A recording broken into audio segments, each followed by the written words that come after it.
Ils savaient que les fichiers allaient les rattraper. Pas un jour, pas par surprise. Ils le savaient à l'avance. Des millions de pages allaient être rendues publiques, des documents produits par leur propre administration. Et malgré ça, ils ont continué à parler comme si rien n'existait. C'est là que la fracture apparaît. En public, une histoire simple. Une rencontre ancienne, un malaise, une rupture nette. Une page tournée depuis longtemps. Mais dans les documents, une autre réalité se dessine. Des années plus tard, des déplacements planifiés, des échanges écrits, une continuité qui ne correspond plus au récit officiel. Pourquoi est-ce que ça te concerne, toi? Parce que quand des hommes au sommet du pouvoir peuvent nier calmement des faits documentés, ce n'est plus une affaire individuelle. C'est un test. Jusqu'où peut-on aller avant que quelqu'un regarde vraiment les preuves? Observe ce détail précis. Une relation déclarée terminée en 2005, puis, 7 ans après, une île privée. Un yacht affrété, des emails logistiques, des enfants mentionnés par âge, rien d'accidentel, rien d'oublié. Et c'est ici que l'histoire bascule. S'ils savaient être dans les fichiers, qu'est-ce qu'ils ont cru pouvoir cacher encore? Ce qui s'est passé n'est pas présenté comme un événement isolé. C'est exactement ainsi que l'histoire a été racontée au public. Une transaction immobilière, une visite gênante, un malaise personnel, puis plus rien, rideau, fin de l'histoire. Mais les documents racontent autre chose. Pas tout, pas encore. Seulement assez pour montrer que ce récit simple ne tient pas. La relation ne s'arrête pas net. Elle change de forme. Elle disparaît des déclarations publiques, mais elle continue ailleurs, dans des emails, dans des projets communs, dans des déplacements organisés longtemps après la date supposée de rupture. Le point clé n'est pas seulement ce qui apparaît dans les fichiers, c'est le timing. Ces éléments sortent au moment où l'administration elle-même produit les documents, pas sous la pression d'un tribunal extérieur, pas à cause d'un lanceur d'alerte, de l'intérieur. Et là, une question dérangeante s'impose. Si ces responsables savaient que ces informations existaient, pourquoi avoir choisi de raconter une version aussi incomplète? Pourquoi réduire des années d'interaction à un seul épisode ancien? C'est ici que l'affaire cesse d'être personnelle et commence à ressembler à un schéma, un modèle déjà vu et rarement accidentel. Il faut le dire clairement, le récit public ne tient plus face aux documents. La déclaration centrale était simple. Après une visite en 2005, la relation aurait pris fin. Plus de contacts, plus de rencontres, plus rien. C'est ce que le public a été amené à croire pendant des années. Mais les fichiers montrent un fait précis qui contredit directement cette version. En décembre 2012, une visite est organisée sur une île privée dans les Caraïbes.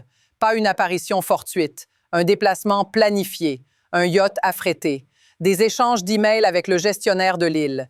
Et dans ces messages, un détail concret, la liste des enfants présents, avec leurs âges explicitement mentionnés, 12 ans, 14 ans, 11 ans. Ce détail figure noir sur blanc dans les documents. La signification est immédiate.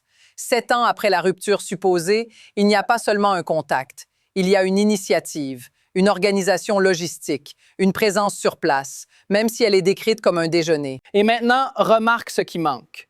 Aucune déclaration publique n'a jamais mentionné cette visite. Aucun aveu, aucune tentative d'explication préalable. Ce silence est total. C'est ici que la question change de nature. Si un détail aussi spécifique existe dans les fichiers, combien d'autres interactions ont été simplement omises du récit officiel? Et surtout, pourquoi celle-ci en particulier n'a-t-elle jamais été reconnue? À partir de là, la situation ne reste pas stable, elle s'aggrave. Parce qu'une visite en 2012 n'est pas une anomalie isolée. Elle ouvre la porte à une normalisation silencieuse. Ce qui devait être une rupture totale devient, en pratique, une relation maintenue à distance du regard public. Pas affichée, pas expliquée, mais jamais réellement interrompue. Ce mécanisme est ancien, on l'a déjà vu. Quand un scandale éclate, la stratégie n'est pas toujours de nier les faits futurs, c'est de réduire le passé à un seul moment contrôlable. Un épisode gênant, mais contenu. Tout le reste disparaît dans l'ombre administrative. Ici, ce qui choque, ce n'est pas seulement le déplacement, c'est le contraste. En public, un discours de rejet moral fort. En privé, des échanges cordiaux, des projets partagés, des rencontres organisées. Deux réalités qui coexistent sans jamais se croiser à l'écran. Et peu à peu, quelque chose d'anormal devient traité comme banal. Aller sur l'île devient un déjeuner. Les emails deviennent logistiques. Les années deviennent floues. C'est ainsi que la gravité s'érode, non pas par le mensonge frontal, mais par l'habitude. Mais maintenant que ces documents sont visibles, cette normalisation commence à se fissurer. Et quand elle se fissure, ce ne sont jamais les petits détails qui sortent en premier. Ce qui apparaît ensuite est plus troublant, parce que la contradiction devient impossible à ignorer. Après la visite sur l'île, les documents montrent que les échanges ne s'arrêtent pas. Ils changent de nature, mais ils continuent. Il y a des dons d'argent liés à des événements caritatifs. Il y a des communications autour de projets communs. Et il y a, des années plus tard encore, des emails montrant une coordination pour s'opposer ensemble à un projet d'extension d'un musée voisin à New York. Des intérêts partagés, des actions concertées. Voilà le point qui change tout. En public, le discours affirme un rejet total, presque moral. En privé, les faits montrent une relation suffisamment fonctionnelle pour collaborer, financer, planifier.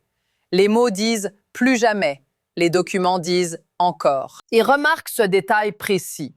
Lorsqu'un journaliste appelle pour demander une réaction après la publication de ces nouveaux fichiers, la réponse est courte. 0 contact. Puis le téléphone raccroche. Pas de démenti détaillé, pas de mise au point, pas même une tentative d'explication. Ce moment est révélateur. Parce que ce n'est plus une question de mémoire ou de perception. Les documents existent, les dates sont là, les échanges sont écrits.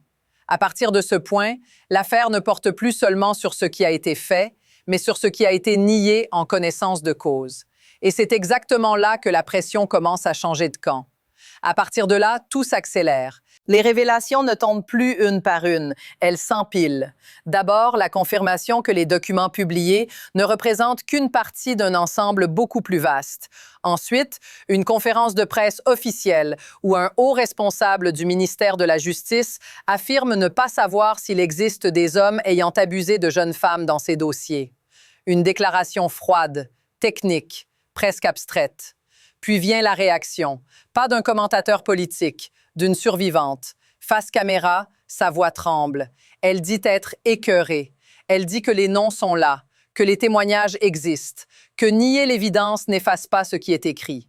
Pendant ce temps, l'administration insiste sur un point. Tout serait une simple production de documents, rien de plus.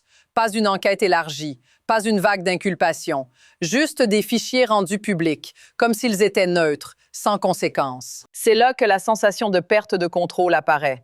Les déclarations officielles semblent en retard sur ce que les documents montrent déjà. Le langage devient défensif, les réponses se raccourcissent, les silences s'allongent. Alors la question devient inévitable. Que se passe-t-il si cette mécanique continue, sans correction, sans clarification, sans responsabilité? À ce stade, l'histoire cesse d'être abstraite. Elle commence à toucher directement ta réalité. Parce que ce qui est en jeu ici n'est pas seulement une série de documents ou de démentis officiels. C'est la manière dont le pouvoir traite la vérité quand il pense que le public est fatigué, distrait ou prêt à passer à autre chose. Et ça, tu l'as déjà vu ailleurs, dans d'autres affaires, dans d'autres pays. Toujours avec le même effet. Quand des responsables peuvent minimiser des faits écrits noir sur blanc, ce sont les citoyens ordinaires qui paient le prix. La confiance s'érode, le cynisme s'installe. Les victimes, elles, regardent les conférences de presse et se demandent si leur témoignage compte vraiment face à des éléments de langage bien rodés. Imagine être à leur place, voir des noms, des dates, des lieux et entendre malgré tout que rien n'est établi, que tout serait une supposition, une exagération. Ce décalage n'est pas théorique, il est humain, il est vécu. Et c'est peut-être pour ça que cette histoire résonne autant, parce qu'elle ne parle pas seulement d'eux, elle parle de ce que tu ressens quand la version officielle ne correspond plus à ce que tu vois. Si cette impression te semble familière, dis-le dans les commentaires. À ce point précis, l'indignation ne suffit plus à expliquer ce qui se passe. Il faut regarder le mécanisme. Ce genre de situation ne tient pas par le silence seul. Il tient par les incitations. Le pouvoir institutionnel a intérêt à ralentir, à fragmenter, à transformer une affaire explosive en une suite de détails techniques. Des documents, pas des responsabilités. Des procédures, pas des conclusions. Pendant ce temps, l'attention publique se fatigue. Il y a aussi l'effet spectacle. Tant que tout est présenté comme un débat médiatique, chacun peut choisir son camp, puis passer à autre chose. Mais les systèmes fonctionnent mieux quand la confusion règne, quand les faits sont noyés dans des déclarations contradictoires, quand la question centrale se dilue. Ce qui est troublant ici, c'est la calme assurance avec laquelle tout cela est fait.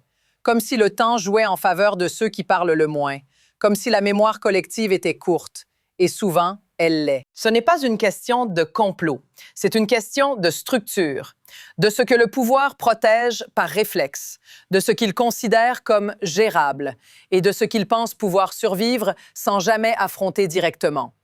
Mais chaque système a un point de rupture et les documents continuent de sortir.